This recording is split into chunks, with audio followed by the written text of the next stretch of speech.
Ladies and gentlemen, as we are about to begin, I introduce myself first. My name is Muhammad Hanif, and it is my pleasure to be your MC this morning. Assalamualaikum and good morning, everyone. Welcome to the Agro-Food Productivity webinar on the development of export trade for Malaysia poultry industry. We have here Dr. Yap Teow Chong as our moderator today. Brief information on Dr. Yap. He is a veterinarian graduating for the University of Melbourne in 1972.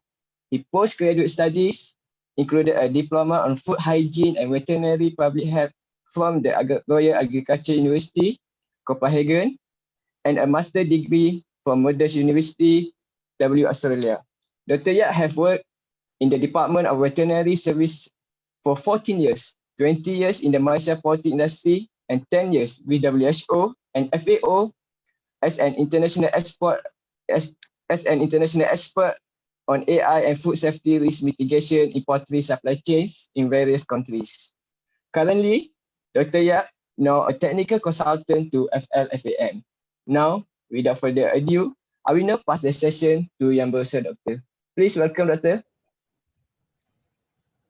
Thank you, Encik Hanif, for introducing me, and good morning to everyone. Good morning to all the participants and our distinguished panelists. Welcome to this fourth webinar in our series of webinars on the poultry industry in Malaysia. And today's webinar, our title is Development of Export Trade for the Malaysian Poultry Industry. And with this topic, we hope to explore the challenges and the opportunities that are available to the poultry industry in Malaysia for the further development of the poultry industries. What are some of the key elements that will make us give us a chance, and also to give us some challenges in our endeavor for export. Now, we have 4 distinguished panelists today. Our first speaker would be Datuk Jeffrey Ng, which I think those in the industry would know him very well. He is a previous president in the Livestock Association, as well as currently the senior advisor also to the Livestock Association, the Federation of Livestock Associations Malaysia. And the second speaker will be Mr. Terry Tan, who is the current president of the FLFAM. And we are very, very happy also today to have 2 other external speakers. One is Remee Yaakub, and he's from MATRADE, Malaysia. And he also will share some very interesting views on this subject for us. And very happy to again be able to invite also Dr. Chantanee from Thailand, who come and share with us some of her knowledge and experience of how the industry in Thailand responds to such a challenge. And I think so we do have also an opportunity for questions and answers at the end of the speeches or deliberation, the presentations by the speakers. And we'll try, of course, as before, try to answer as many questions as we have according to the time allocated. So this morning's whole webinar will probably take about two hours. We're going to start very soon now with the first speaker. Now let me now invite Datuk Jeffrey Ng for his first paper. Now, Dato is a chemical engineer from Kansas University in USA, and he had worked in the petrochemical industry, and also currently he is the general manager with Chop Chong, a very large poultry integrator in Malaysia, and focusing on broiler chicken farming and marketing. And also Dato is, as I said, currently an advisor, a senior advisor to the FLFAM. So without further ado, I'd like now to invite Datuk Jeffrey Ng to present his paper. I'm not the expert for the export markets, but then I'm just trying to share my opinion about what is opportunity for Malaysia poultry industry in the export markets. In the past few seminars, I talk about the problem and the so-called the feed prices are high, and also the chicken price are bad because of the COVID-19. So now the issue is, do we have an opportunity for export markets? Next.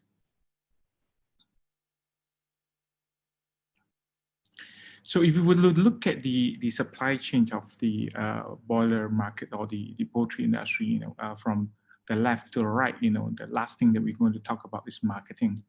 And next, when we talk about marketing, you talk about the retails or the local marketing. And if you talk about the bottom, then that will be the export markets. I'll talk about both broiler and eggs in this aspect. And I think in terms of eggs, we are very good, but also live chicken, but not further processed because of the downstream that we all have at the middle here. So let's look at what next. So currently, Malaysia are exporting live broiler to Singapore and fresh egg to Singapore. We also export some processed or further processed product. We also export some PS, parent stock chicks overseas. If you were to look at the bottom here, which is the live chicken export since 2012 to 2017, they are almost stagnant. If you were to look at egg export to Singapore, is also almost stagnant. Next. If I put up some data from this trend economic, and it actually show from 2008 to 2019 about the fresh or frozen meat that export from Malaysia. If you look at this data, also we are not doing quite great. Quite stagnant. If you're looking at it, it's about 12.5 million kilo a year. Next. I even put up some of my data that I collected from DVS, which show the importation of meat and also export of meat and also live chicken. If you look at this graph, we noted for sure that the live chicken have been staying almost the same for the past 20 years. And if you were to look at the export of chicken meat, we reached 13.8 before, but then it dropped to 9.7. And when I showed the previous graph just now, is about 12.5 millions, 12.5 thousand ton or millions kilo. So it's not good. We are not doing very well on it, and we should be doing better. I'm not talking about import then. Next. So what is the way forward? It seems like Malaysia poultry industry on the export opportunity was not so great. Let's look at what's the issue. Next. If you were to look at the cost of production, this is done by U.S. Grain Council in June 2016. We compare Malaysia, Indonesia, Thailand, Philippines, Vietnam, and India. And if you look at the bottom line, Malaysia are almost similar to Thailand in cost of production. This cost of production, we do away with basically cost of building the farm, cost of labor, and most of the electrical costs or whatever. It's just plain day-old chick and feed.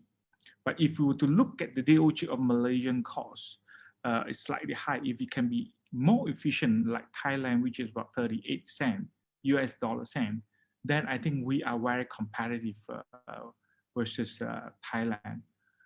So mean to say, Malaysia are quite efficient in producing live boiler chicken. And I also believe that if we were to do this costing for eggs, I think we are also quite competitive compared to Indonesia, Thailand, and Philippines, even compared to India. Next. So the whole question now is, how competitive we are if we were to look at the chicken meat, or this is what I pull up from data from some report in the internet, and they actually rank the chicken fillet, which is chicken breast price, and Malaysia ranked 96 lowest, whereas Thailand ranked 101. Brazil ranked the second lowest, Pakistan is the lowest. It could be because of food of choice, that people don't eat that breast meat that much. It could be also because in Thailand wise, I think the Thai market is able to recover a lot of byproduct from the chicken. That's why the breast meat are cheap. So in terms of this, Malaysia, if we were to do breast meat, we are quite competitive, but then we can't compete with Thailand and Brazil. So that's something that we need to work on in the futures. Next. Singapore has been our great export country, but if you were to look at what AVF have published lately about where is the foods coming from, on the top here you look at the eggs. They only produce about 30% of their eggs consumption, and majority of them is actually from Malaysia, right? But lately, because of some issue, Singapore government was telling the importers to convert some of the import from Malaysia to other than Malaysia. And I heard they are talking about at least 15% of their import need to become elsewhere rather than Malaysia. Whereas if you were to look at chicken, Malaysia export live chicken to Singapore, but we are not the largest importer to Singapore. The largest one is actually from Brazil, which is frozen chicken, and the third one is actually from US. So Malaysia export to Singapore of those live chicken, I think, is consists about 35% plus minus 35%. That's why I'm saying, Malaysia still have a lot of room in poultry or chicken meat to Singapore if we can do it more competitively versus Brazil or US. Next. If you were to look at the international marketing, this is a report done by Rabobank for the global poultry trades from first quarter of 2011 to second quarter of 2019. The major exporter definitely is Brazil. Then second is US. Third is EU. Explain why EU are considered one of the major exporters later because it sounds funny. Then Thailand is number 5th, and China will be the 6th. So if you were to look at it, the volume is huge. And why Brazil and US are on the top? Because they are the cheapest protein or chicken producers in the world. Thailand, as I explained just now on the live bird cost of production, Malaysia are very close compared to them. So I will see that if Malaysia downstream industry is actually designed for export, Malaysia poultry meat export do have a competitive edge. The only problem is what we need to do, how should we do in order to achieve whatever Thailand have done. That's why we have another panelist or speakers that are going to talk about it, share what level Thai have done successfully. Next. Next, Hanif. Now, let's look at the world importation, and if you were to look at world importation, that is divided into two pieces of one is actually fresh or chilled. The other one is frozen. So I divided on my left is fresh, and the other one on the frozen. So if you look at the country that import a lot of chickens on the chilled form, and most of them, not surprisingly, are the European country. So the European country actually transfer a lot of their chicken interstate. So that's why, you know, Europe rank high in the exporting country, but you know, most of the chicken that they do are fresh. But as you were to look at the frozen side, China ranked #1. They imported the largest pieces of the world. Then Arab, Japan, Hong Kong, Emirates, UK, Iraq, Vietnam, and whatnot. So, you know, for us, if we were to export, I think we will focus on still the frozen side of the market segment, and that will be the country that we should target in. Next. So, as I said just now, you know, if you were to look at those imported country, they are either the Europeans or China or more advanced country or more developed country. So if you were to look at the choice of food for those part of the world, they are looking for convenience food. They are looking for qualities. They are looking for healthy food. So those are the market segment that if you want to focus on exporting our product to that country, those are the things that we need to focus on, maybe from farm level until the further process and processing side. Next. So Malaysia are quite famous, as our country always tell the world. Malaysia is truly Asia. We have a lot of interesting food that the tourists like to enjoy. So, you know, I believe if we want to focus on export, we need to strengthen our ready-to-eat product or further processed product that is actually able to enforce the Malaysia kitchens that such that you know, any food and beverages outlet in the world is easy to access to all these Malaysian cuisine that they want to do. So let's separate ourselves from the mainstream, because if you're going to fight with the world on just the raw chicken alone, I think it's going to be a tough fight within Malaysia and Brazil and also US because of their cost of production. Because their cost of production are low because they are the grain and corn exporters. So the cost of raw material is too cheap compared to Malaysia and Thai. So if you want to just fight on the raw meat alone, I think Malaysia have a tough fight. Whereas if you were to value added it to a much more higher value product like ready-to-eat products and focus on Malaysian cuisine or Asian cuisine, then Malaysia do stand a chance of getting that market share. Next. So without further leverage the whole things. So as I said just now, you know, we need to develop ready-to-eat products to support both and overseas food and beverages establishment, because this is the largest piece of restaurant that is actually able to market chickens quite well. Second thing that I think the next panelists will talk about is actually try to partner with the importing country to develop and produce the product that they need in the country. That we would like to move their central kitchens from over there to our side. That will then actually assure the quality of the product are good.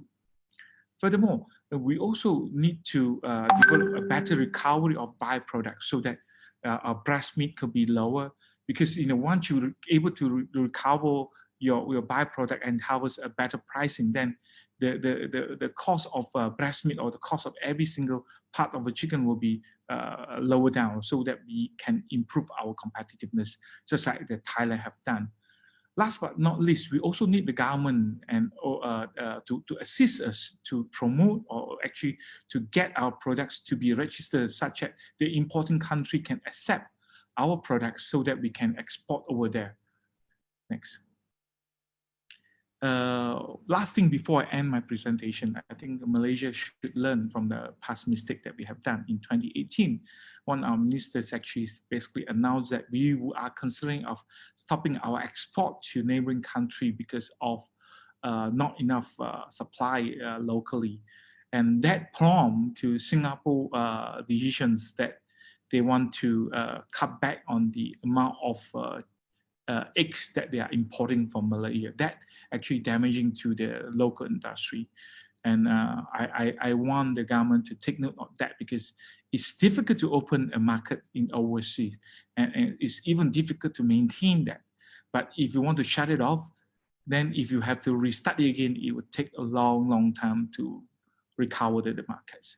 And export actually bring in more exchange to the country and to lower down our food exchange deficit that we are suffering now. So I think chicken or poultry industry do have a fair fight for export markets. It's just that we need a lot of help from the governments. With that, I thanks you all, and if there's anything that I misrepresented, I'm sorry for it, because I'm not good in export markets. That is only based on my personal view. Thank you. Well, thank you very much, Datuk Jeffrey. I think with that, I thank Datuk for his presentation and some very good points that he has brought out. Now, my next speaker would be Mr. Terry Tan Chi Hee. He's currently the president of FLFAM. He's got many years of experience in the poultry industry, from farm management, breeding, and to also, kampong chicken. Now that's an interesting part of it. It's a niche market, but it's a growing market. I think at our last webinar, we mentioned, Datuk Jeffrey mentioned also that as a GDP in the country per capita grows up, consumers start to looking for more healthy chicken. And the premise is that kampong chicken are healthier than commercial chicken. So I think Mr. Terry is very smart. He is going to an area that will be in the right place at the right time. So I think, and I think I'm going to invite Mr. Terry back again in another webinar to talk about that. But currently, so he has been in the current president of the Penang and Province Variety Farmers Association and the FLFAM president since the year 2019. Now, without any further ado, I'd like to invite Mr. Terry to give us his speech. Over to you. Thank you, Dr. Yap, and good morning, everyone here. My name is Terry, President of FLFAM. Today, I'm going to present the topic on, let me share my screen first. Okay. All right. Okay.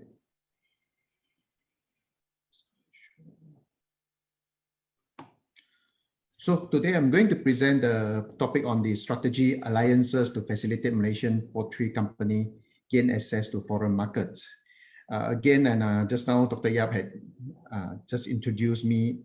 I born to be a farmer, and of course that we are running a company in Malaysia that we also looking at exports market. This is one of the strategy that I wanted to highlight here. It's a strategic alliances, which means that we can easily to penetrate to a foreign market compared to foreign investment, JV, and those kind of strategy. Of course, that kampong chicken, we don't have any export market at this moment, but just a little bit to the China from other company, they are doing so right now. Let's give some introduction on the Malaysia Poultry overview in Malaysia. Mainly been supplying to the local market, except for some export of live broiler and eggs to Singapore. So we basically that we do the local supply in Malaysia. For export, that not much, mainly to Singapore and some parts to China. Secondly, minimum experience in international and regional poultry trade, especially in processed poultry products. This is the thing that we have been talking about it, and our government has been promoting it, and we have been a lot of discussion on this as well. So how are we going to expand in this process industry, further process industry? So possess the technology and management expertise to supply beyond the local market. And lastly, some advantage over company that actually Malaysia has a very good Halal certificate. It means that well-known certificate of Halal. Then especially the Middle East, they can easily to accept our Halal certificate because we have a very strict Halal requirement in Malaysia. So this is one of the strengths that we can fully utilize it for export market. So basic challenges of exporting. We give some brief of knowledge of some challenges. Marketing. So we need to identify the country. Our Malaysia DBS, they actually helping us, but the market, the countries, we still need to identify. They are basically helping us to do the processing. So how to manage the implement marketing efforts and how to enter to the foreign market. So sourcing. So whether you are self-producing or you are doing the trading. So investment control. There are some strategies that we can go for it. One is a JV, joint venture. One is strategy alliances, and you could have a partner, or you could do acquisitions as well. Then we brief some example that joint venture. You encourage foreign company which experience in international poultry trade to form a JV with local poultry company for enter into international markets. For example, CAB Cakaran, a Malaysia food processor, sign a JV deal with the Salim Group Indonesia to tap the Indonesia poultry markets. So they have this kind of signing MOA since 2017, 2018, I believe. Secondly, strategy alliance that I'm going to emphasize for these presentations is preferred over FDI, as it will provide a better opportunity for Malaysian poultry company, because it will help the company to get instant market access or least speed to enter to a new market. Who are the target markets? The type of foreign companies can range from food processor, strong F&B companies, or traders in the importing country, especially in the Middle East, Japan, China, that those countries that we are targeting on. For Japan, since 2018, they have been looking for the halal food, the halal supply from Malaysia as well. So I believe that some of the company in Malaysia, they have a deal with Japan, strategic alliance with Japan. Basically, that Japan would like to secure the halal food to be supplied for their Olympic. But because due to the COVID-19, the Olympic 2020 has been postponed to 2021, but they still use back the name of Olympic 2020. Government policy. The industry will require a government policy support and financial incentive to attract foreign company to form a strategic alliances with local company. So, example, government support, the financial incentive, tax holiday, capital gain allowance, fast track approval for land and facility establishment. This is very important that a lot of foreign companies, they actually look at this tax incentive and free tax zone. I hope that we can enjoy this kind of tax incentive from government in order that we can expand in our business, especially in the further food processing. So once the food processing has been established well, then we can produce more, so we can achieve more than 100 SSL in our country. Currently, we are having a 103 SSL, but I hope that we are going to achieve 200 SSL like in Thailand. So we go to the trade missions. Government to conduct more trade missions to encourage local poultry companies to showcase their products to potential trading partners in importing country. Then we mainly rely on the MATRADE, our government, any agency, government to help us to promote our products in other countries. Consultations, government agencies to help local company with direct bilateral consultations on SPS requirement and trade expansions. So export promotions and development. Export promotion needs to be given priority to some scheme developed to assist exporter. This could be in terms of financial assistance to export unit to set up in-house laboratory or basic test facilities for implementing ISO. We should look into this as well. And of course, the last one will be the quality assurance farm level. In Malaysia, that we encourage farmers to get to obtain the MyGap and MyOrganic certifications. And of course, that this is a basic requirement for Malaysia government in order we can export our products to other countries. And then, of course, these other countries, they also looking at this kind of requirement for Malaysia as well. But this certificate need to be regularly updated that they in line with the international standard. MyGap basically is a good animal practice. Then we certified by the DBS. Here in this webinar, I propose a simplified SOP and giving export certification to facilitate the export purpose, because currently that we have a bit of delay on the MyGap certifications. So I hope that we can expedite this to speed up this and to simplify this SOP in order to get the certification in order to export. I will drill down to the strategic alliances that we're going to emphasize in this webinar. Then the other that I will not talk more about the joint venture, FDI, licensing, acquisitions, and franchisings.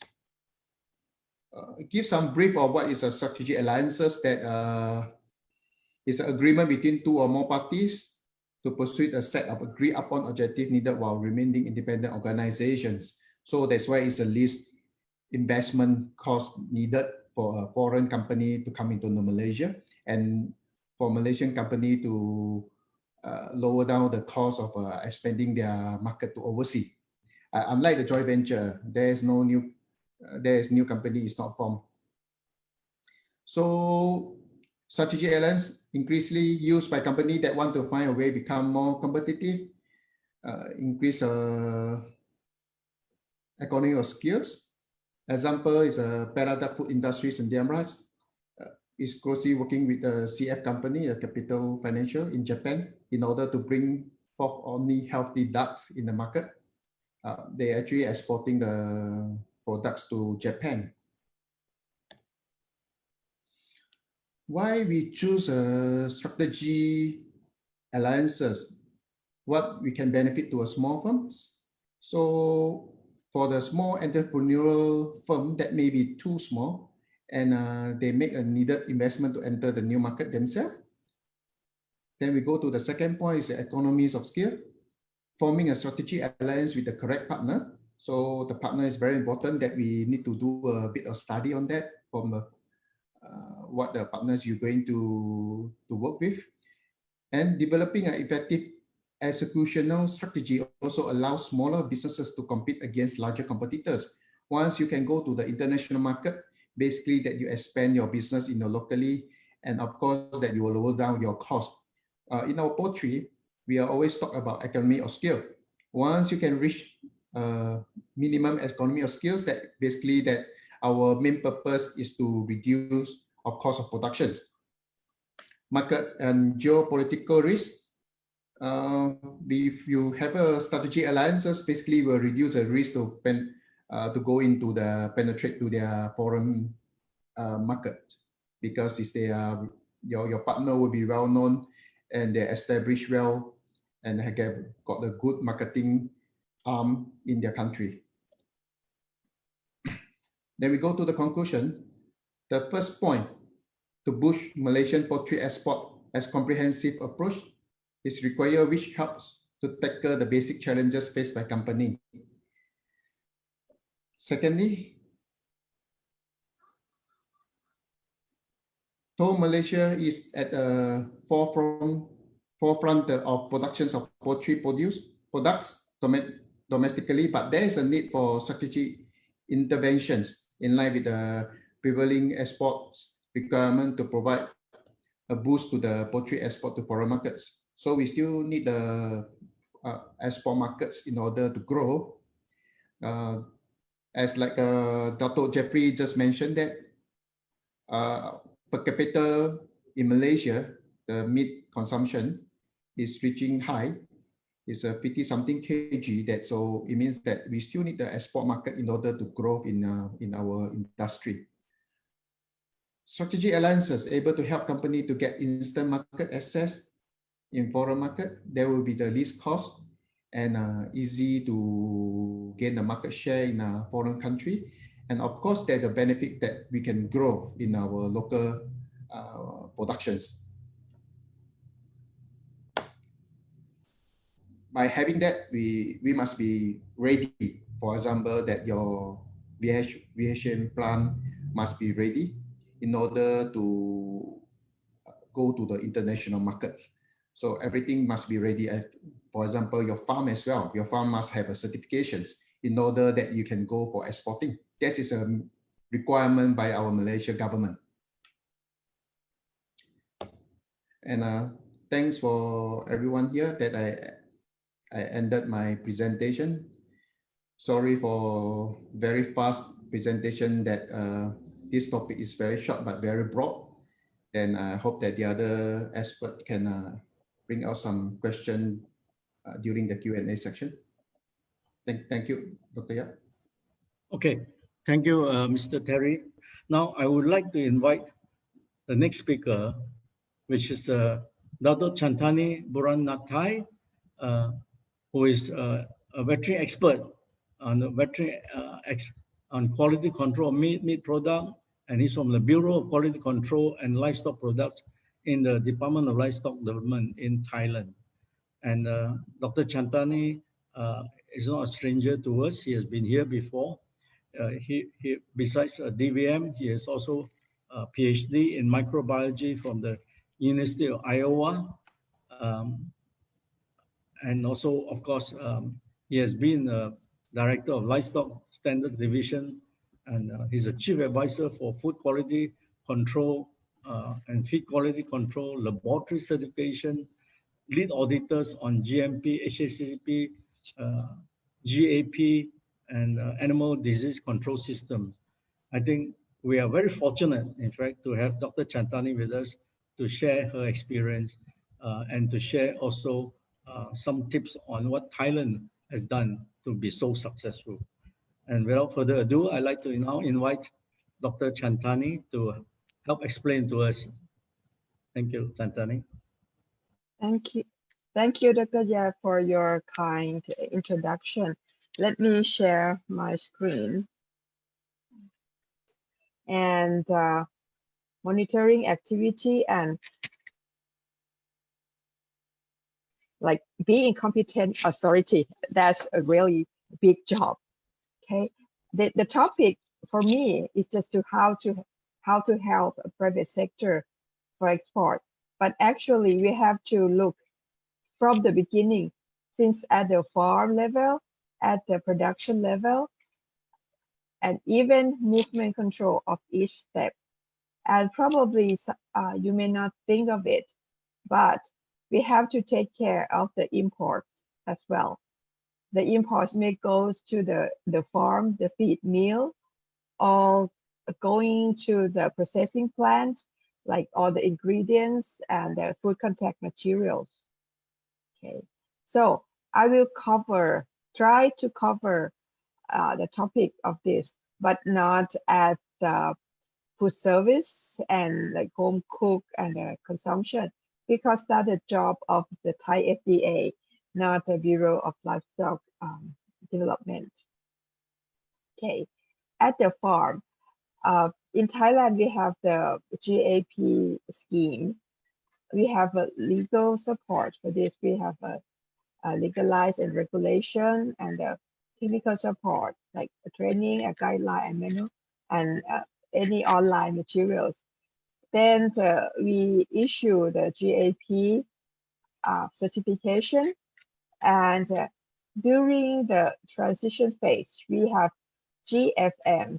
GFM means Good Farm Management System, kind of transition from the traditional production to the GAP. And the one who run this inspection and certification is Provincial Livestock Office, Regional Livestock Office, up to the headquarters. The inspection of the farm run only by DLD. We tried to privatize the system a few years back, but not so successful. Basically, nobody took the contracts from us. Okay, and it was also monitored by the DLD, and as a role as a competent authority, we receive inspection by trade partner as well. I'll give you a little bit of more detail. GAP, Good Agriculture Practice, and transition phase, we have GFM, Good Farm Management Farm. Okay, that is a little bit lower than the GAP, but higher than the GAP farm is something like compartmentalization of farms or group of farms. Okay. We also have alternative for the farm certification, like organic farming, antibiotic-free farm, a cage-free layer farm as well.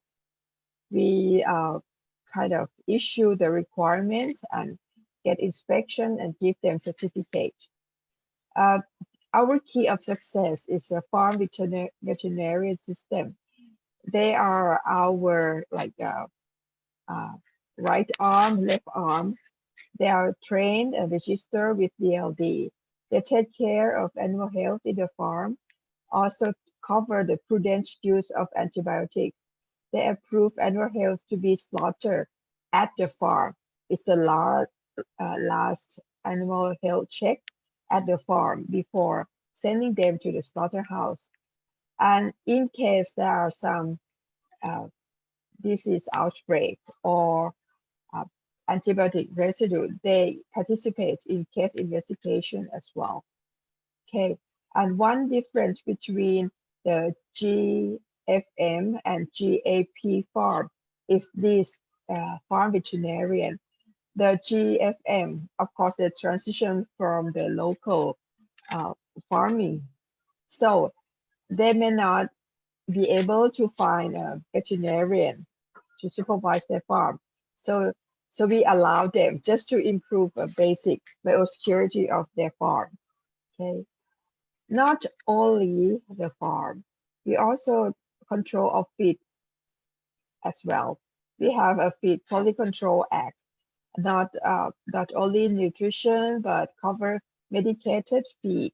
Medicated feed need a vet prescription, and the feed meal need to pass the GMP HACCP certification by DLD. Okay. The next level is at the establishment certification for export. We have two schemes for poultry. One is the EST certification. This is for slaughterhouse and processing plant. And VPHE, E stands for eggs. This is for egg collecting center. There's no processing there, just pack, cut, just to size them and pack. So we call them VPHE. Of course, we have a legal endorsement. We provide a technical support, and these establishment must be GMP or HACCP certified by the headquarters. For the export premises, only can be inspected and certified by the headquarters, because we want we want consistency of the system, okay, and inspection monitoring only by the headquarters, and also the CA receive inspection by trade partners. More detail. Okay, this is the EST. We have two agencies for certification and inspection. One certification, it is go audit the farm, initial audit to register them, and then monitoring every year, the surveillance. This is to certify the establishment. This is follow GMP HACCP principle. Okay, this cover hygienic production requirement and also taking care of food safety issues, for example, microbiology, chemical and physical hazards. DLV means DLD. DLD only monitoring food safety, not quality control of their products. The company themselves do their own check. For the quality control means the batch release. DLD not check for them. We just monitoring based on basically the EU requirement, 5%, 10% by regulations. Okay, just monitor on top of the establishment activity. Then the key of success in the system is veterinarian in charge of the EST. Every export premises must have veterinarian in charge. They do the inspection, antemortem and postmortem. They also monitoring production, like taking official samples for the official laboratory. This is for monitoring program. Then they also co-sign the export certificate, health certificate. We have like signature on the left and on the right. They're the one who signed the left. I mean, everything has been checked at the production, at the processing. Then they send that document to further paperwork. Okay, and the vet in charge of the EST also taking care of all needed documentation, of course, for the audit by the ISO or by the trade partners. Okay, next, I think this is something special for Thailand. We have movement permit, both inland and international. I have been working in the region for 12 years in ASEAN region, and none of us has the inland checkpoint or inland movement permit, but we do have it. Okay, just like mentioned before, we have legal endorsement, technical support, and our system is carried out by animal quarantine station. This is very centralized. I mean, the system is centralized, like the AQS is directly reported to our Director General. They not belong to province or regional livestock office. And also AQS also receive inspection by trade partner as well. Okay, this activity is carried out based on Anti-Epidemic Act. So the main objective of this act is to prevent this spreading. Okay, so they need a movement permit to prove that the place of origin and the place of destination has no disease outbreak. Okay, this cover both, no, not both, but all import, inland and export movement control. We have AQS checkpoints or stationed in every province and any port, like airports, seaports. Inland movement permit is issued by DLD local authority, district level. District livestock office is the lowest level of the livestock office in our system, provincial or any nearby AQS station. Okay, and now we have a web-based application the officer has to look at the both place. The place of origin is this is free, then the place of destination is this is free, so they can issue the movement permit. Okay. So at the export level, sorry.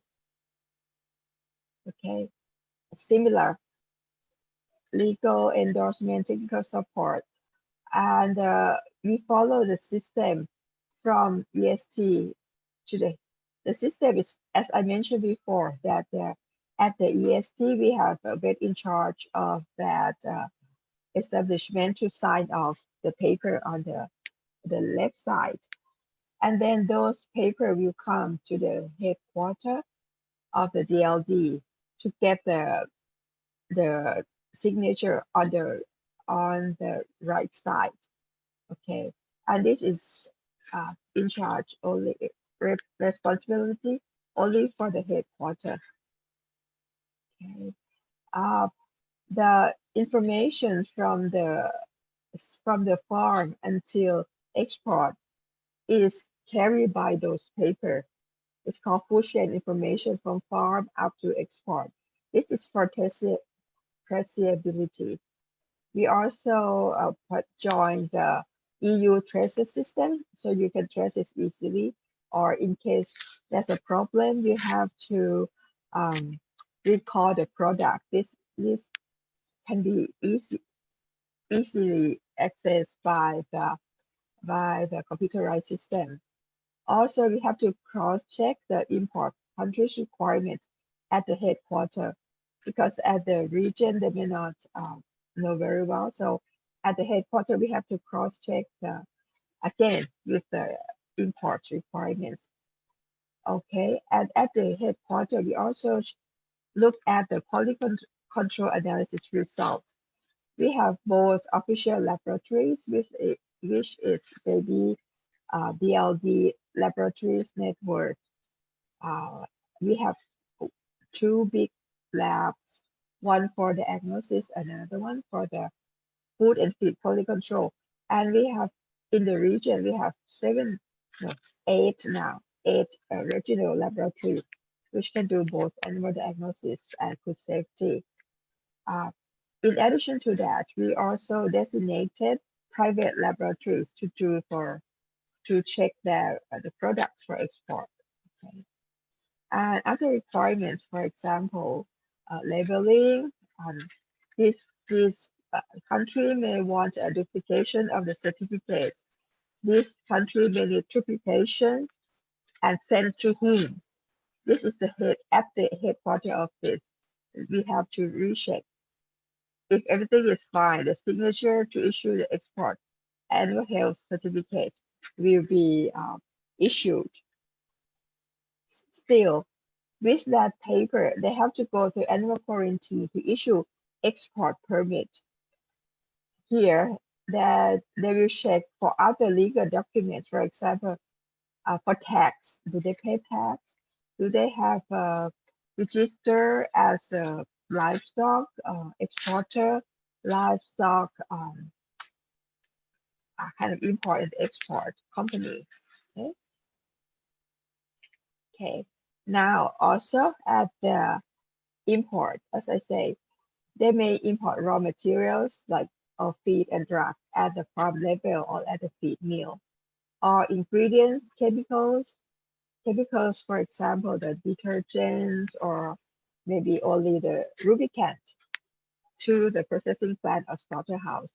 Also the food contact materials, like those plastic, those wrap, same, maybe at the processing plant or at the restaurant as well. Okay. Also, we have to take care of those import of those products. Then we have legal but quite complicated, because like, for example, the feed materials is under DLD control, but something like some additive or some chemical is under Thai FDA, and the food contact materials under the Ministry of Industry. So, but anyway, even though we're not control of everything, we have system. We can do it. For example, the drug use or chemical use at the farm, we control by GAP and farm base. And at the establishment, we have GMP and HACCP checking, and we have positive list of allowable chemical to be used. Okay. Again, this is the only control by supervised by DLD, and we follow the WTO and SBS agreement. Okay. So, what is to be the competent authority? They have to be technical competent. They have to know all of this, like the OIE, Codex, trade partner regulation and requirements, including national laws and regulation. Without national laws or regulation, you can do like almost nothing to do. Then you have to be competent in technical negotiation, but it's based on scientific information. We're not business person. We not negotiate on the price or the market, but just based on scientific information and based on what's stated in the WTO SBS agreement. And if there must be practical too. Then they need to be better at coordination, being responsive to rapid alert like EU RAS system, ASEAN InfoSan, FDA, NGOs, etc. They need to provide it to feed in the information. And they have to be ready to be evaluated by trade partners and international organizations. Okay. For example, answer the questionnaire for risk analysis, provide additional information, responsible to, of course, nothing perfect. You have a car, you have to make a corrective action, propose action plan, and make a progress report. Then once for audit mission, you have to be accompany the audit mission as well. And other role, for example, if your products get suspended or banned, how to lift the ban, how to open the market, how to reopen the market, etc. And this is the question from Dr. Yap yesterday. I'm going to use a quick example. This is the EU decision just recently in 2020. This is list out the country eligible to export the products to the EU. And here, this is like Malaysia. Malaysia allowed to export poultry and aquaculture products. But let's see, with the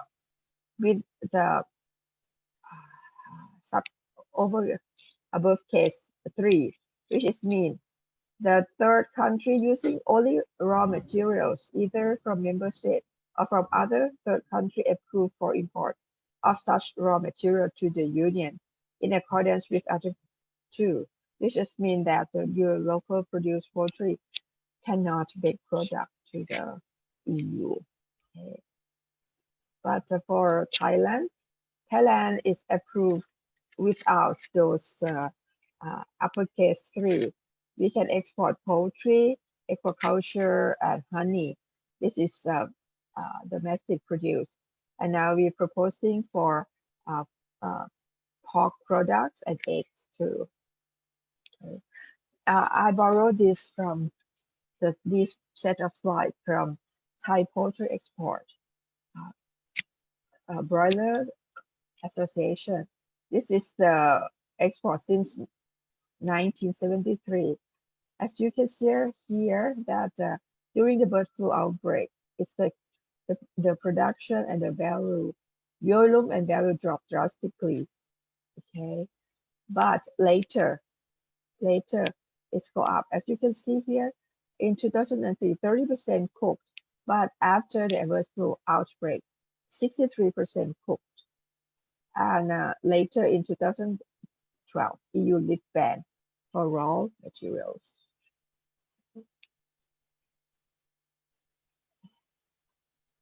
Okay, and this is just the figure how much we export. Okay, this is for raw. We export like majority of the products exported to Japan, and the second place is the EU and other. Okay, this is Japan. Japan, we are first ranked in Japan, 41%, and the second is Brazil and China. This is the EU country. Okay, we also second rank in the EU as well. Third rank is China, we export 7%, and the RO Korea 4%, and this is ASEAN is a big rank. We also export to Middle East country, and of course we have Halal scheme. It's in association with Thai Islamic Committee Office of Thailand. Okay, thank you very much. Thank you very much, Dr. Chantanee. That's a wonderful and a very detailed explanation on what it takes to be an exporting country. Encik Remee Yaakub, he's from the Malaysia External Trade Development Corporation, or we call it MATRADE in short. Now he is currently the director of the Halal Food and Beverage and Agro-Based Division. Remee is a graduate from the University of Lancaster in UK with a double major degree in accounting and finance economics, and he joined MATRADE in July 2001, and he has been given a lot of opportunity for exposure in key market development, market promotion, exporters development, market intelligence, trade advisory. So plenty of experience overseas, not just a desk officer, but there has been assignments overseas, and that certainly is an enriching experience. And his career has allowed him to be very analytical and has got a fantastic passion in economics. So it's very sound from document to voice thoughts and views of technical and strategic planning. So certainly people like this are people whom the industry can work with and talk to and take advice from. And I think here we would like Encik Remee to share with us his deliberations. Over to you, Remee. Thank you. Thank you so much, Dr. Yap, my esteemed panelists and respected attendees of this webinar session. Good afternoon to all. And what I'm going to do, I believe that all the previous panelists have talked about on the importance of export, why we need export, how it helps the company to grow, how actually I would say allow us to gain a foreign exchange.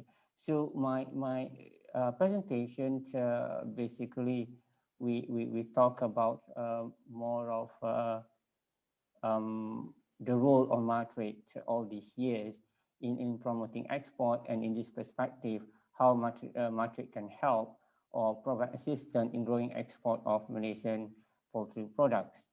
Yeah. So this is the content of my presentation.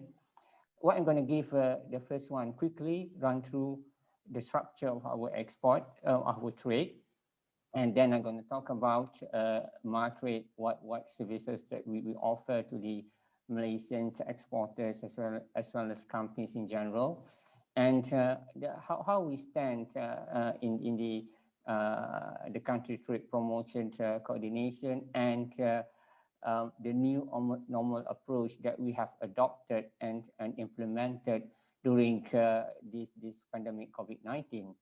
Yeah.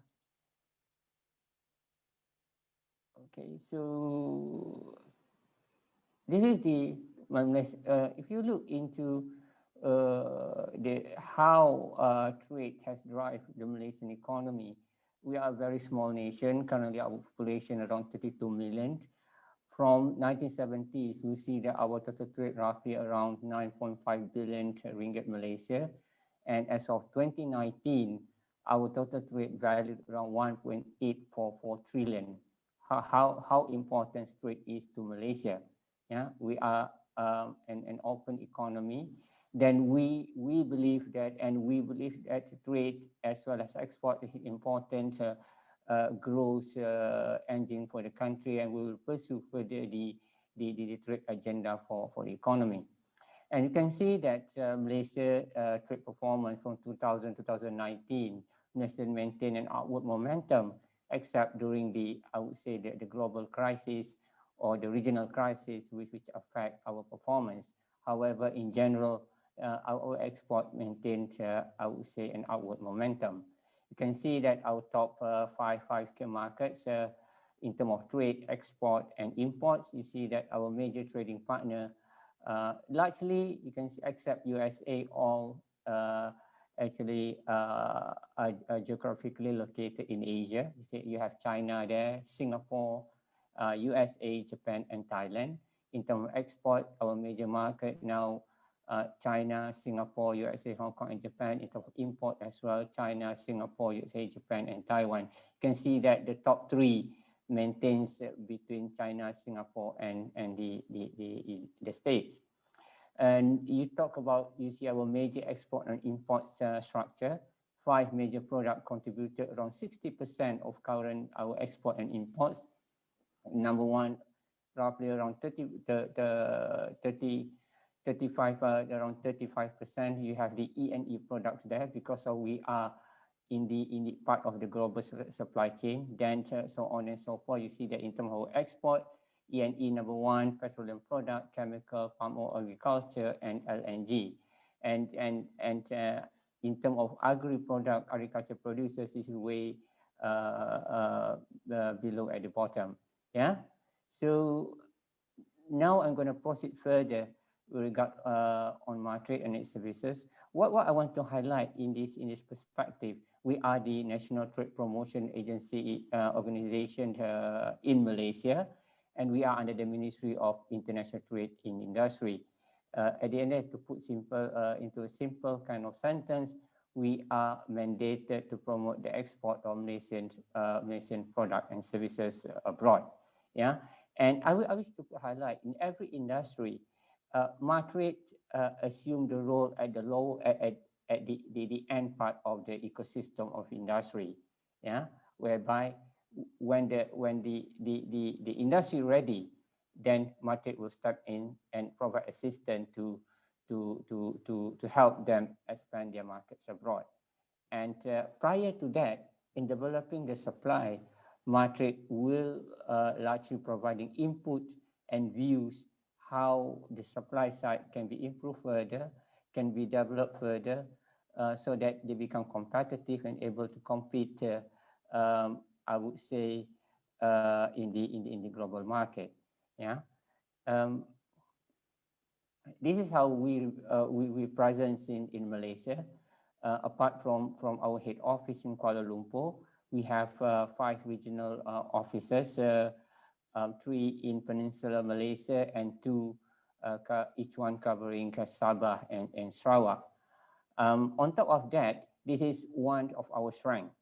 Yeah, one of our strengths whereby we have a network of altogether around 46 trade offices that we have representative around the globe.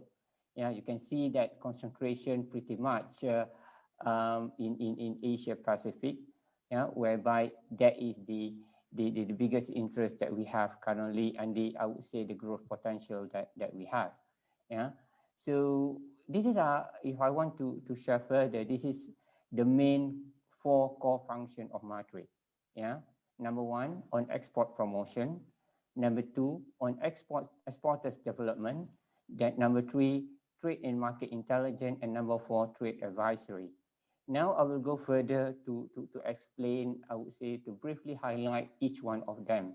Yeah, the first one, export promotion. When you talk about export promotion, whereby we actually organize various type of platforms so that we would I would say provide the opportunity for Malaysian companies and exporters to have a direct engagement with the potential counterpart or potential importers in the country, in the target country that the Malaysian company or exporter is aspiring to enter into.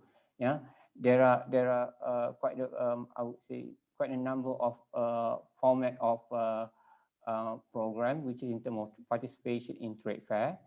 INSP is a short form for International Sourcing Program, whereby we organize a buyer's incoming mission into Malaysia during, I would say, a major trade events. Yeah, whereby to a certain extent, we do provide incentive for the buyers to come to Malaysia, and we do organize, I would say, B2B individual business meeting with Malaysian companies. Then we have the Export Acceleration Mission. EAM stands for Export Acceleration Mission, whereby we organize a mission. This is a specialized mission, business, I would say, trade mission. A mission to targeting specialized sector and with a limited number of, I would say, mission members. Then trade and investment mission, where we always normally heard of, whereby it will be led by the Minister of International Trade and Industry. Then also participation in many of local and overseas trade events. Yeah, like for us, we do not as our mandate is on I would say developing our export. We do not participate in B2C event. It's rather concentrating a lot on the B2B event. Yeah, and for this year, unfortunately, we have planned 72 events, but unfortunately, because of the pandemic COVID-19, we have to cancel many of our events in order to avoid, I would say, to contain the spread of the COVID-19, as well as the restriction that plays all over the globe in terms of travel.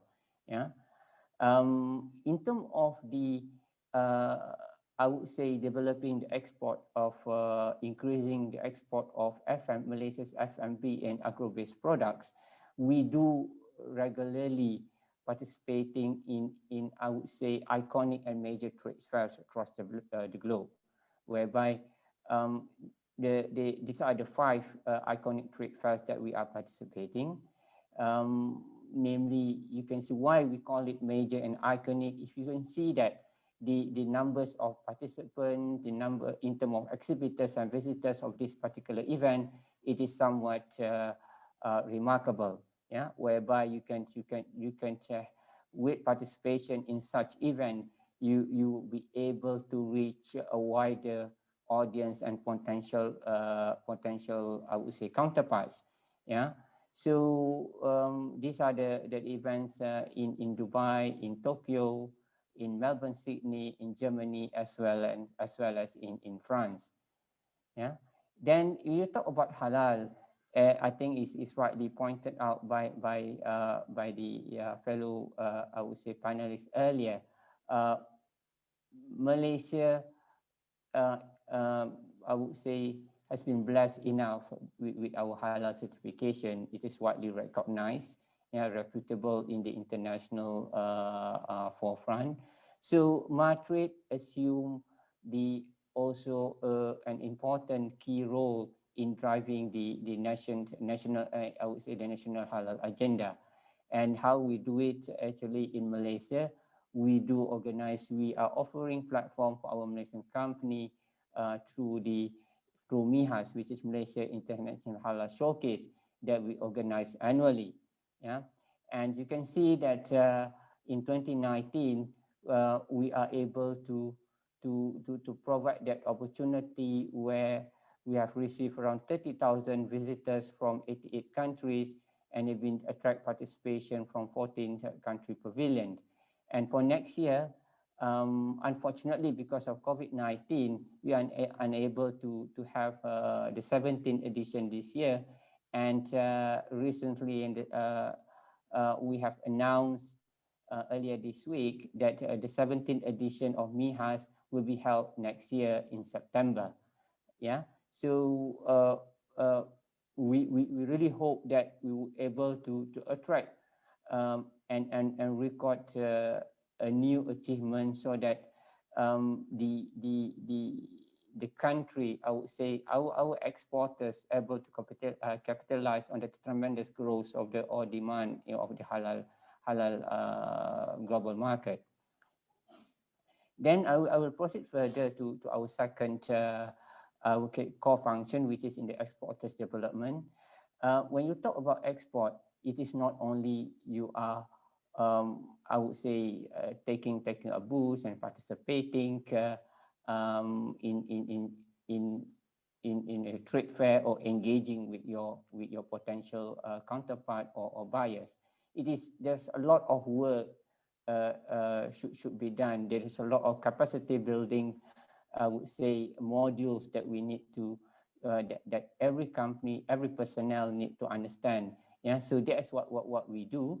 And as far as we know, as far as we have already structured, we do also offer customized program. For example, the mid-tier companies development program, whereby when we started create this program, it is we see that customized support should be provided to our mid-tier companies, which is already achieved a certain level of sales. Then with just, I would say, a little bit of support that that they receive from the government, we would be able to fast track their export growth. Then the same thing also, we do have customized program, because we have to understand that no one size fits all. Yeah, everybody have their own constraint, everybody have their own needs, everybody have their own priorities. So we need to understand each of the companies of their criteria, so that we will be able to offer a customized advice, customized support program, so that they can expand at their own pace. Yeah, these are also the other program under our exporters development. For example, the e-trade program, as we know now, with the new generation come into, I would say, a sizable spending power around the globe, they really adopt a lot of e-commerce platform in their I would say daily life. So what we do, we have established an e-trade program whereby we support Malaysian companies to be on board of the e-commerce platform. Yeah, and it is something that from the so moving forward, we see that there is the benefits of the e-trade program, and definitely we will continue this program moving forward. Then you have this market development grant, where we have already been implemented by MATRADE for years. It is still there, and I will talk later on in a later slides. In view of the pandemic COVID-19, we have expanded the scope to assist our companies.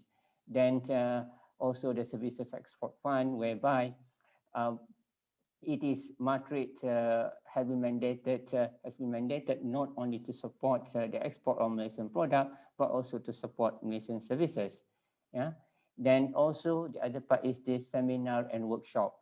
Like I said, there's a lot of I would say capacity building modules that Malaysian companies need to be familiarized with.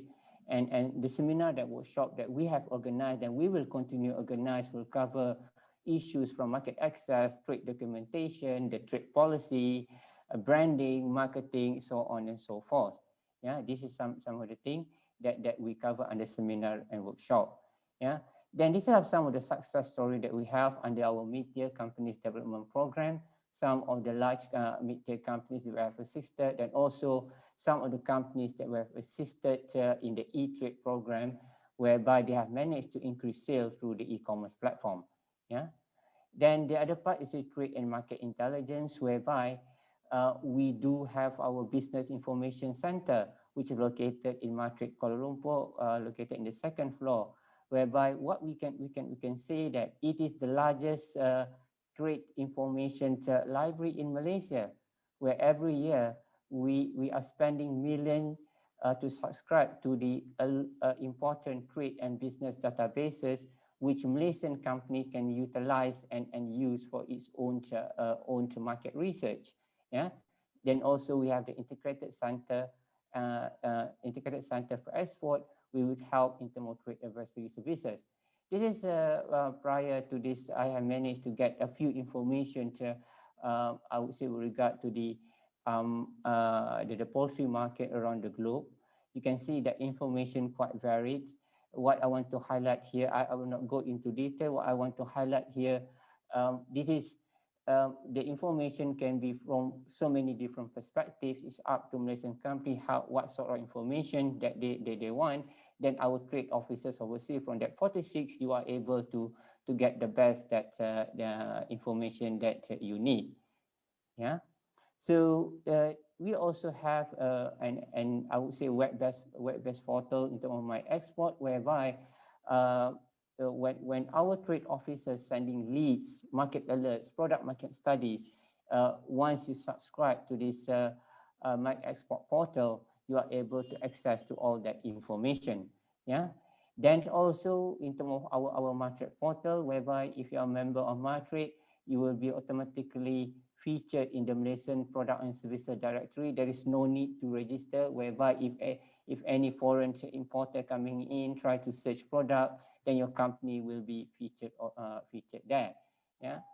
Next, then the other one in terms of trade advisory, we do offer, and also the other facility that we have Malaysian Export Exhibition Center, whereby those visiting buyers that coming to Malaysia, they are able to visit our Malaysian Export Exhibition Center, whereby normally or annually we do exhibit product of 500 exhibitors, Malaysian companies over there, so they can view and they can even conduct B2B individual business meeting there. Yeah. Then I would say that another thing is that to be MATRADE members is actually free of charge. Yeah, I'm not sure how many of the federation member have registered themselves to be MATRADE member. So we would like to encourage the federation members and every attendees that feel they want to really seriously pursue international market, then they should be constantly engaging us. Yeah. And in terms of the trade promotion, if you see that in Malaysia, we have quite a number of other government ministries and agencies that also undertake promotion activities. And in 2018, the government has decided that the Ministry of International Trade and Industry, with the Secretariat, MATRADE as the Secretariat, to coordinate the export program that we have abroad. Yeah, why we need that? Because the benefits, there's a lot which have been listed there. For example, better coordination in terms of better utilization of resources, so and platform or exchange idea, and how we can, pool our resources together for the betterment of Malaysia's export. Yeah. Then the next few slides. This is what MATRADE has taken, the approach that MATRADE has taken since early of the year in view of the pandemic COVID-19.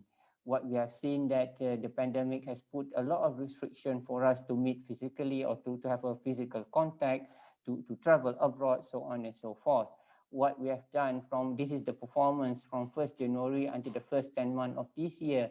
You can see that in terms of e-trade program, what we mentioned now, we have assisted 774 Malaysian companies to be on board in e-commerce platform abroad, yeah, for them to trade abroad. Then in terms of exporters training program via webinar, we have conducted 134, which have been participated by roughly close to 6,000 viewers. Yeah, and like I said here, there's a lot of from that 72 program that we planned for this year. We only able to undertake around 7 programs, but what we have done this year, we have accelerate, or we have further the business meeting program via virtual platform. We call the program as eBiz Match, whereby up till October, we have undertake 750 business meeting that generating slightly over 500 million worth of export sale, covering product, glove, furniture, F&B, electrical, electronic, and services. And currently, if for the attendees as well as for my esteemed panelists, currently in conjunction as Malaysia as the host for APEC, MATRADE currently organized the My APEC 2020 exhibition via virtual. Yeah, and although we have already passed our baton yesterday to New Zealand as the new host for APEC, we still currently having this My APEC 2020 exhibition until 31st December 2020. And this is basically the outcome as of 17 November. You can see that for those interested to log on to see how the feel like of the exhibition, you can view and visit at My APEC 2020 matrade.gov.my. What we have over there, we have provided the opportunity for Malaysian companies to exhibit virtually. Yeah, currently there are 265 Malaysian companies exhibiting in the platform, around 53 APEC companies exhibiting, and also we undertake 151 B2B virtual meetings, yeah, which have generated around 134 million US dollars worth of sale. Yeah, so and also we talk about we have undertook I would say 6 webinars. There's more coming in for this month until December, and also we allow the opportunity for Malaysian company to do their own business pitching in the platform. Yeah, these are some of the I would say opportunities we provide to our Malaysian companies. And also what we have done in terms of, like I said earlier, under MDG, in adopting to the new normal way of doing things, we have expanded the scope of MDG, allowing Malaysian companies to claim eligible expenses for their participation in virtual trade fairs, as well as also in the B2B meeting related to virtual, which is we put it as virtual trade investment mission and export mission. And that's all with regard to my presentation. So thank you so much for your attention. I pass back to Dr. Yap. Thank you. Thank you very much, Encik Remee. I think you have wonderfully given us a very good explanation on the role and functions of MATRADE and how MATRADE can help in the Malaysian poultry industry as well as in other industries for generating more export business. Any further advice from you?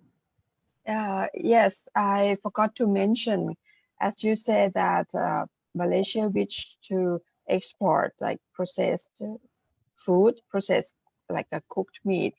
One thing the industry need to know is to make the cooked products market is more difficult than the raw meat, because once it's cooked, you know, you cannot return it to the fresh.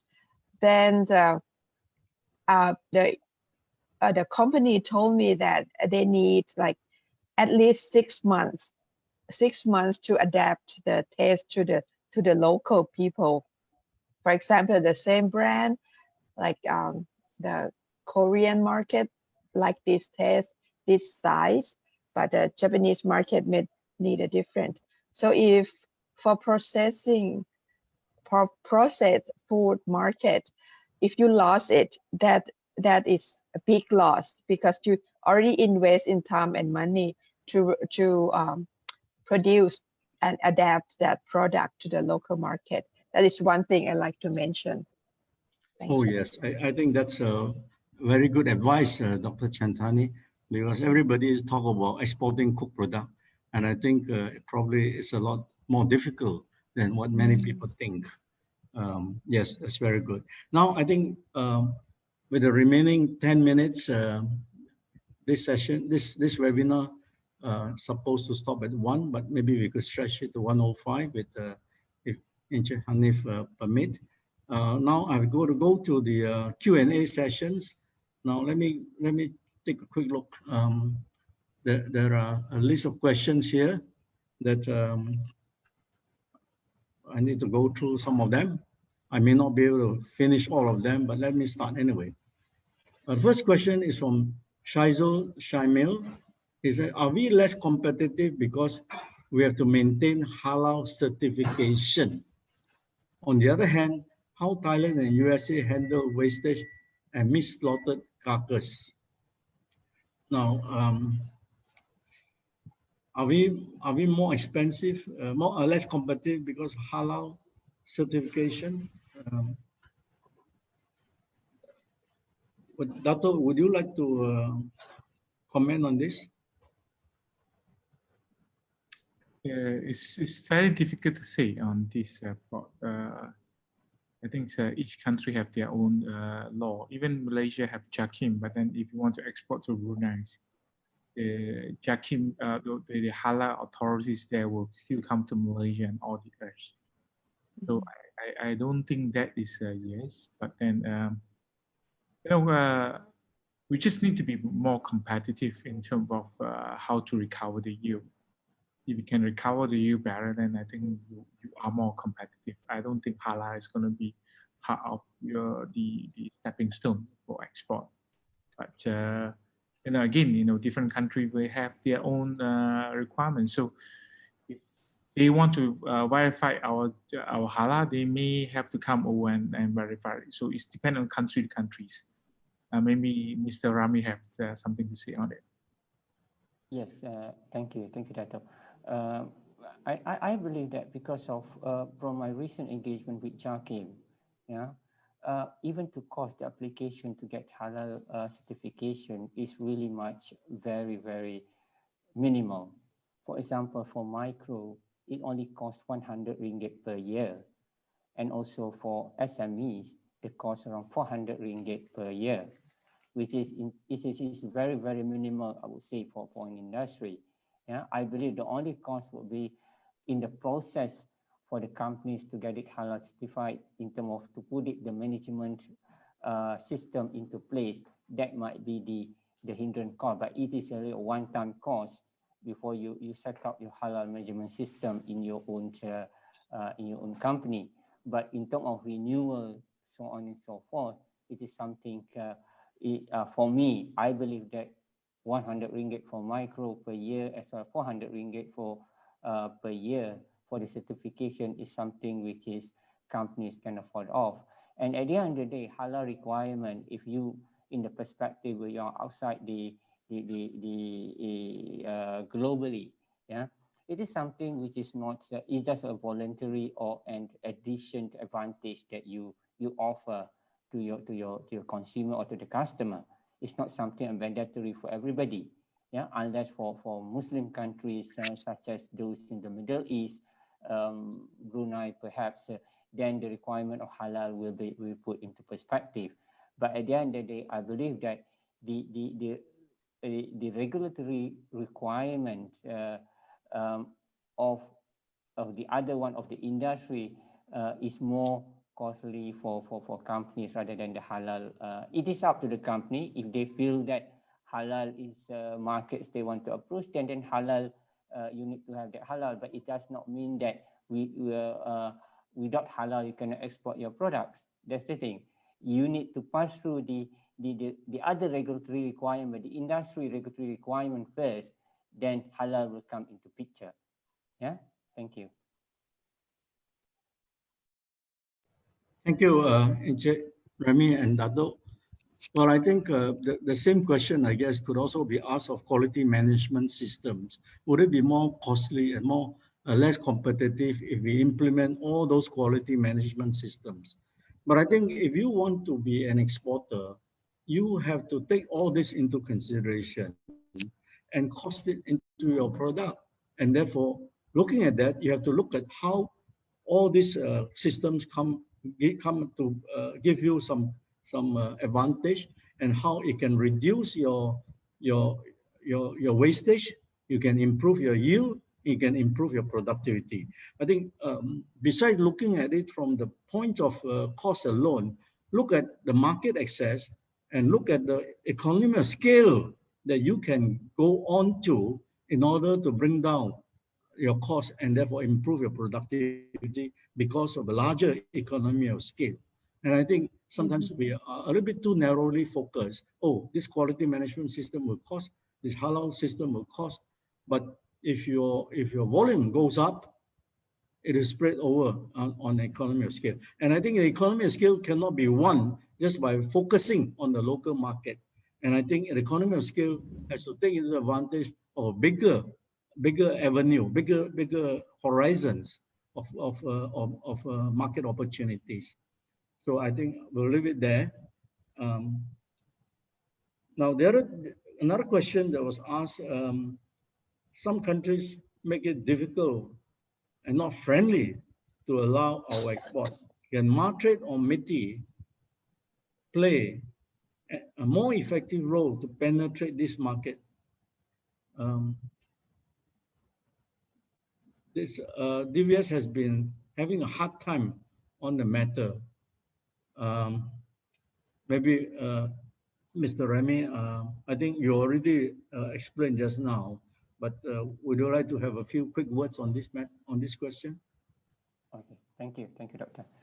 Thank you also for the one I would say put up this question. At the end of the day, in terms of with regard on the perspective of MITI and MATRADE, we do, I would say, assume a role in opening up market access for our Malaysian companies. But we have to take connection that in terms of the matters related to the agro and agri-based product, the ministries such as MAFI, Ministry of Agriculture and Food-Based Industry, Food Industry, and its agencies assume the primary role. MITI and MATRADE would actually assume the supportive role. And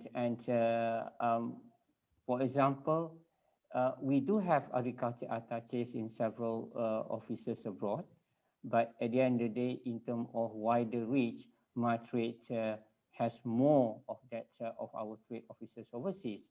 In the absence of the presence of agriculture officers overseas, then MATRADE will assume that responsibility. But at the end of the day, whatever we do have, like I said, the Jatan Kuasa export that I mentioned earlier, and now the scope of the Jatan Kuasa export, it will move towards the market access, and I believe that for this type of I would say to answer this question, yes, we are ready to assume an effective role, but at the end of the day, we have to do it together with the Ministry of Agriculture and Food Industry as well as DVS. Yeah, thank you. Thank you, Mr. Remee. The next question is, so far, are there many successful stories of exporting Malaysian meat products to share about? Can I ask Mr. Terry to comment?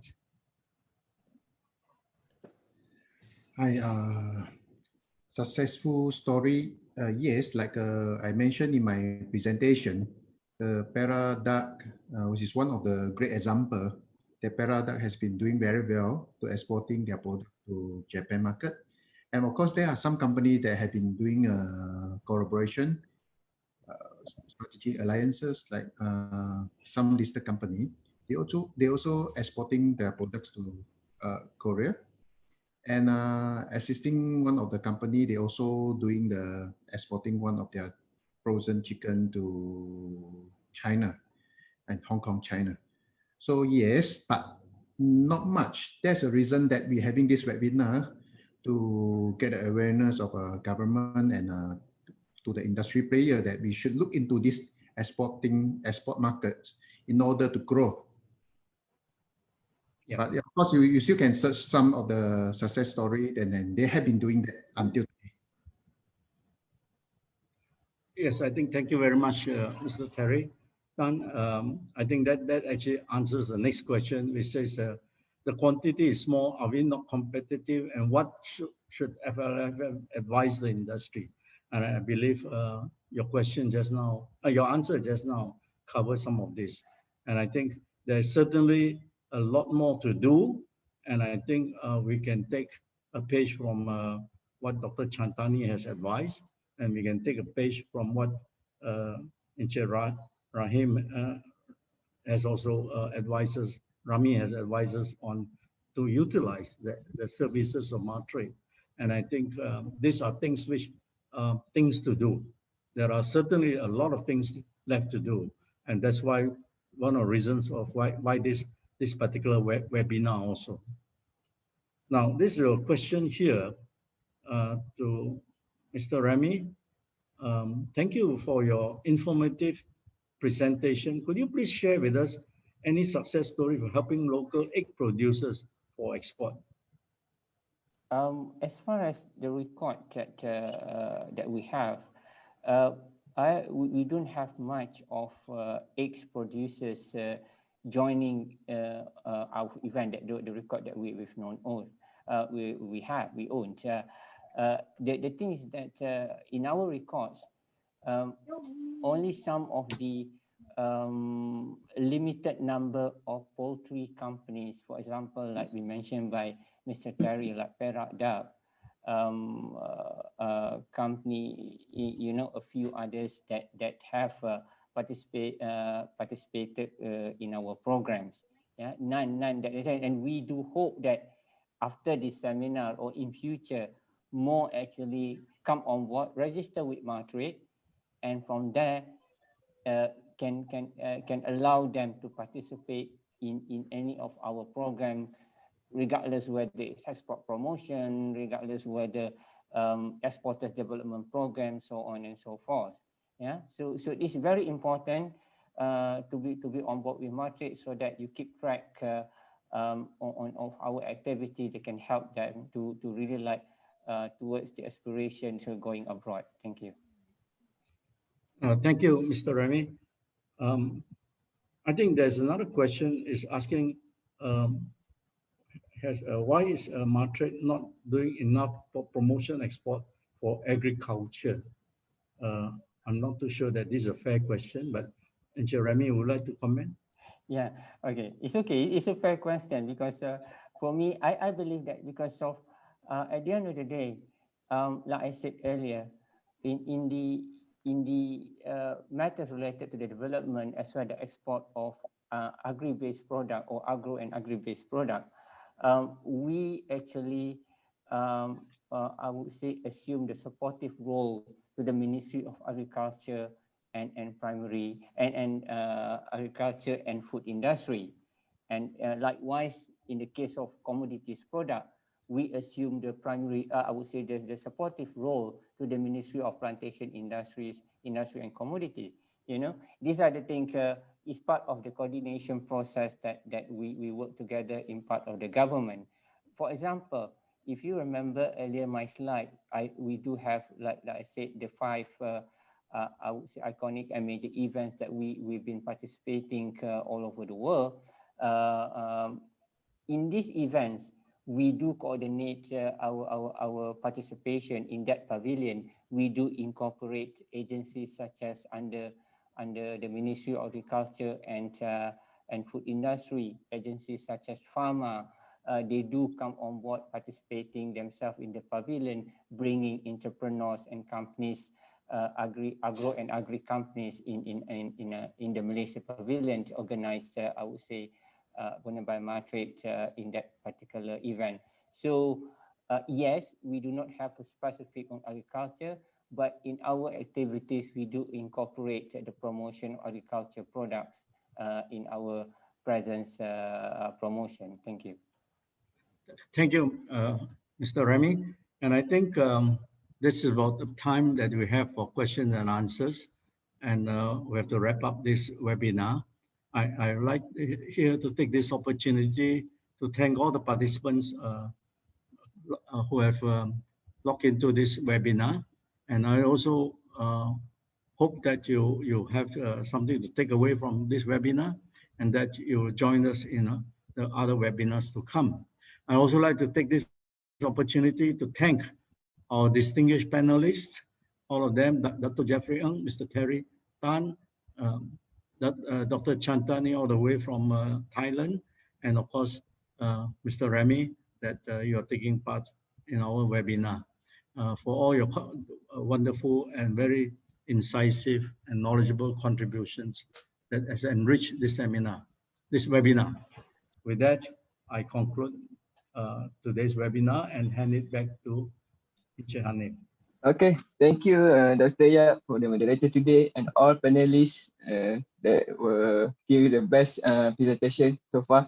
Ladies and gentlemen, we have come to the end of our session today. We Agro-Food Productivity team, in collaboration with Federation of Livestock Farmers Association of Malaysia, FLFAM, hope that it has been educational for everyone, and the information gained from today's session will benefit you all as soon as possible. It has been a great day and a wonderful afternoon with all of you. Again, thank you everyone. Good evening and goodbye.